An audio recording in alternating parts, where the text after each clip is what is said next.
Okay, today we're going to be talking about the different ways that we can summarize a text.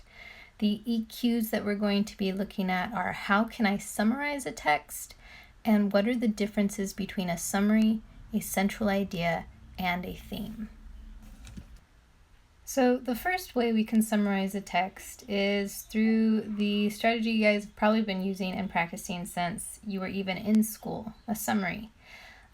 A summary is just a short statement that gives the most important information about something. Summarizing is one of the best reading comprehension strategies that you guys could have in your toolkit. And the reason for that is because when we summarize the information that we read in text, we're connecting ideas together. And by doing that, we check our understanding about what we've read. If we're not able to make a summary, that means we probably don't understand what we've read, and we can use that as a sign that we need to go back and reread so that we do understand the information. Summaries need to be objective. That means that we're not including any of our personal opinions, judgments, or thoughts in the summary. We are just talking about the information that is included there in the text. So when you write a summary, I shouldn't see anything that says I think or I feel. It's not about you. It's about the text. And so with a summary, don't insert yourself in it. Just explain what the text was about. A summary also needs to be concise. You're not rewriting the story. You're not retelling every little detail. Instead, you are just summing up the main points and maybe the key details. So your summaries for this class should be somewhere between 3 to 5 sentences long. Any longer than that, and I'm going to start feeling like I'm reading the story again instead of having you explain your understanding of the story.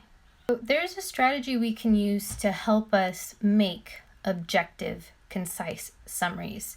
And you might have seen it before, you might not have, but we call it somebody wanted but so then.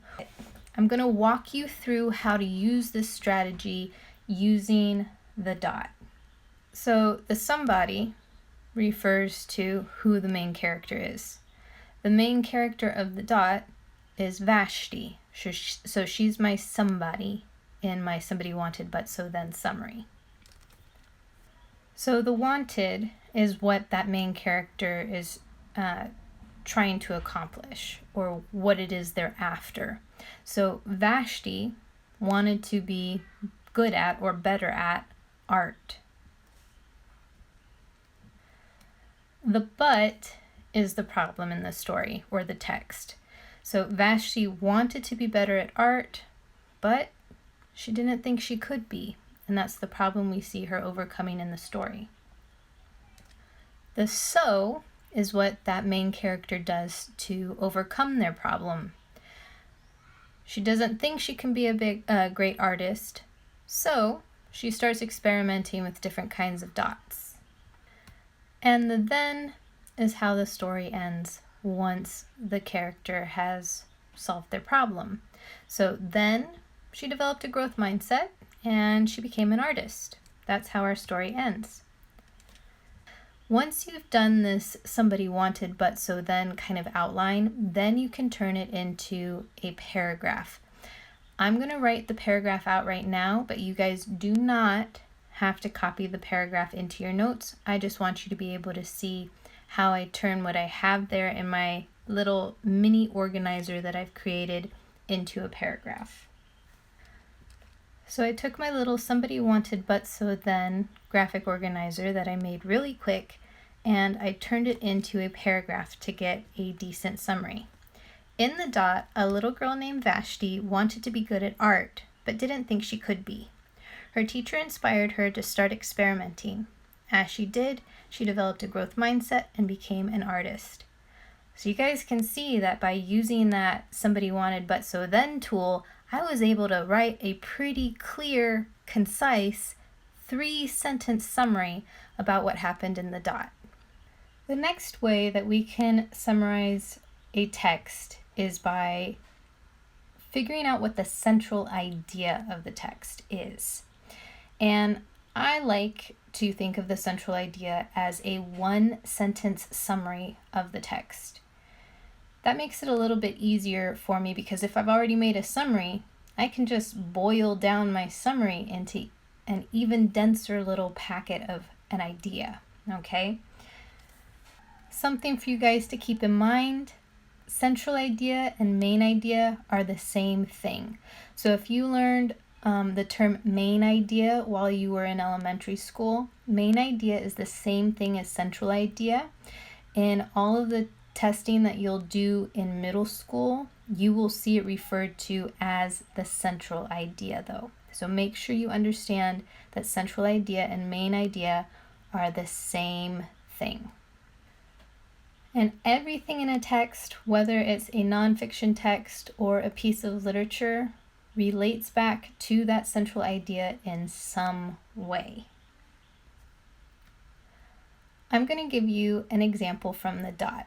And basically what I'm doing is I'm going to look at the summary that I've already created, and I'm going to see if there's a way that I could make it even shorter.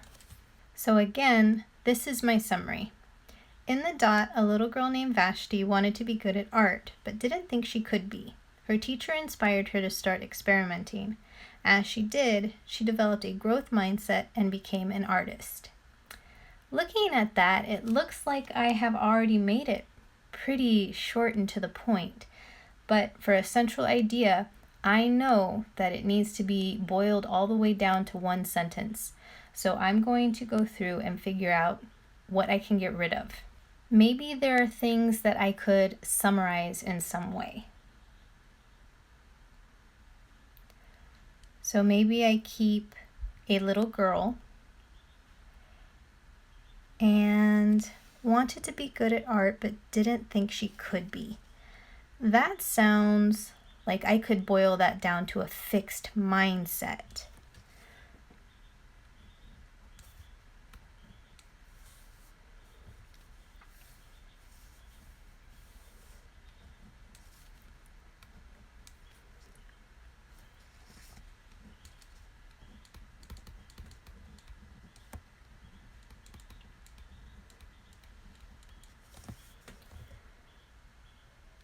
Her teacher inspired her to start experimenting.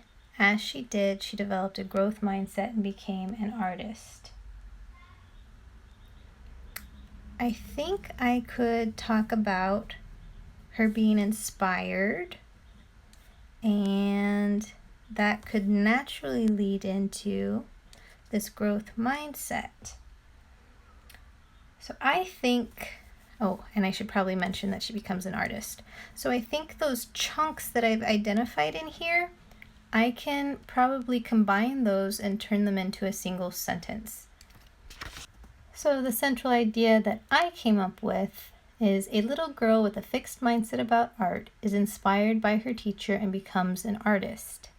Since my brain works a little bit differently than yours, you could come up with a similar central idea, but maybe your wording wouldn't be exactly the same.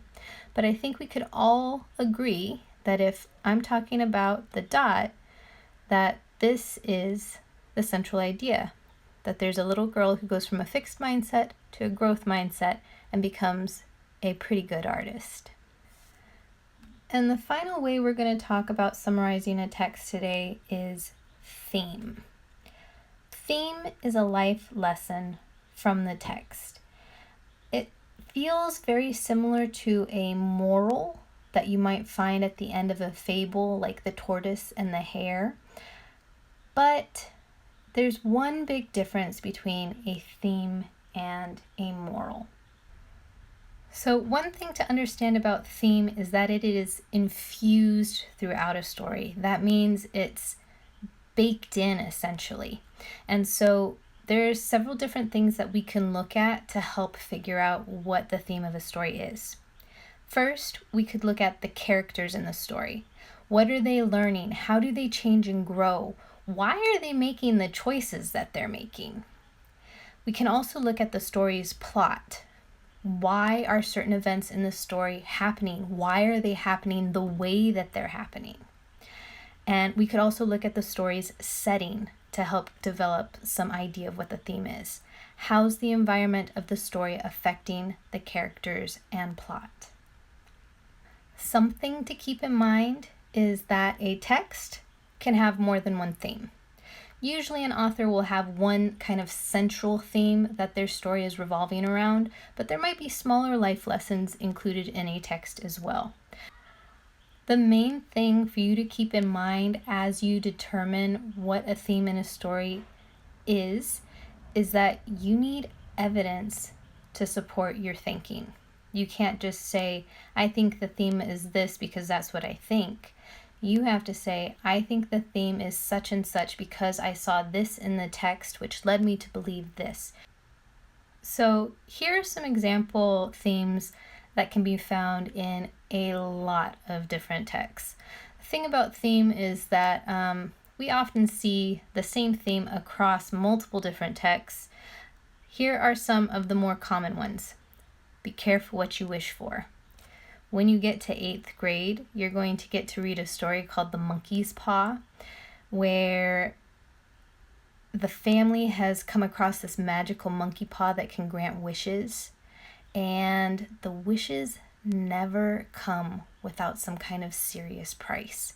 And so you'll see this theme in that story. Be careful what you wish for. Crime doesn't pay. We see that in a lot of stories. And love conquers all. We see that in a lot of stories too. You can see it in the Mario games every time that Mario goes and he rescues Peach. You can see it in Sailor Moon. If you ever watch Sailor Moon, she's all about the love and support that she gives to her friends and they give to her. That's a big theme in that one. So you can see that these things you have probably seen in stories or movies or shows or games that you've played before. Themes show up. The same theme can show up in different texts. So finally, here is a theme that I see in the dot. You can find joy in learning new things. Remember, it's a life lesson. And I have to have evidence from the text to back that up. So my evidence, I'm not going to write it down in my notes, but the evidence that I have to support this theme, you can find joy in learning new things, is that Vashti really does begin to enjoy creating all of the dots, and she finds all kinds of new ways to do things. She's experimenting, she's exploring. You can tell she is excited. Those are all signs that she is finding joy in this new world of art that she's discovering. Okay, so make sure you've answered all of the Edpuzzle questions, and then go back and add your study questions in the questions column and create your summary that answers our essential questions that were found at the beginning of the notes. Thanks, guys.